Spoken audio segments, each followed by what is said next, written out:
இன்றைக்கி தஞ்சை பெரிய கோயிலோட சித்திரை தேரோட்ட திருவிழாங்க. இது தஞ்சாவூரோட ஒரு ஸ்பெஷலான டேனே சொல்லலாம். ஏன்னா அனைத்து சமுதாய மக்களும் எங்கெங்கோ இருந்தோ வந்திருப்பாங்கல்ல, அவங்கெல்லாம் ஒற்றுமையாக ஒன்றா சேர்ந்து இந்த தேரை அழகாக வடம் பிடிச்சு இழுத்துட்டு வந்திருந்தாங்க.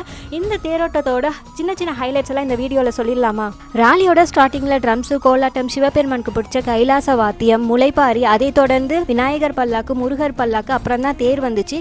குறிப்பாக இந்த தேர் தஞ்சாவூரோட முக்கிய பகுதிகளான மேல வீதி, வடக்கு வீதி, கீழராஜ வீதி, தெற்கு வீதி, இப்படி 4 பகுதிகள்லையும் சேர்த்து உலா வரும். இந்த தேர் திருவிழா பார்த்தீங்கன்னா நடனம், இசை, பக்தி இது 3 கலந்த கலவையாக இருந்தது. இந்த தேருக்கு ஒரு சின்ன பையன் முட்டுக்கட்டை போட்டுட்டு இருந்தான் பாருங்க, பார்க்கவே செம்மையாக இருந்துச்சு. ஏன்னா அந்த பையன் ஹைட்டை விட தேரோட சக்கரம் ரொம்பவே பெருசாக இருந்தது. அது மட்டும் இல்லாமல் தேருக்கு முட்டுக்கட்டை போடுறதுங்கிறது சாதாரண விஷயம் கிடையாது, ரிஸ்கியான ஜாப் தான். அதை அழகாக பண்ணிட்டு இருந்தான். இன்னொரு பக்கம் காவல்துறையினரும் மாநகராட்சியும் நல்ல பாதுகாப்பும் நல்ல ஏற்பாடும் பண்ணியிருந்தாங்க. அண்ட் ஃபைனலாக திருவிழான்னு சொன்னால் சிறு தொழில் வியாபாரிகள் எல்லாமே, அதனால நிறைய சிறு தொழில் வியாபாரிகள் வந்திருந்தாங்க. அண்ட் நம்ம செக்ஷனுக்கு வந்தாச்சு அன்னதானம் போதும்னு சொல்கிற அளவுக்கு போட்டிருந்தாங்க. அது மாதிரி முஸ்லீம்ஸ், கிறிஸ்டின்ஸ் இவங்க எல்லாமே சேர்ந்து அன்னதானம் போட்டிருந்தாங்க. எனக்கு மோர் கொடுத்தாங்க, அதை வாங்கிட்டு நான் கிளம்பிட்டேன். தேர் திருவிழாக்கு யார் யார் வர மிஸ் பண்ணியிருந்தாங்களோ அவங்களுக்கு இந்த வீடியோவை ஸ்பெஷலாக ஷேர் பண்ணுங்கள்.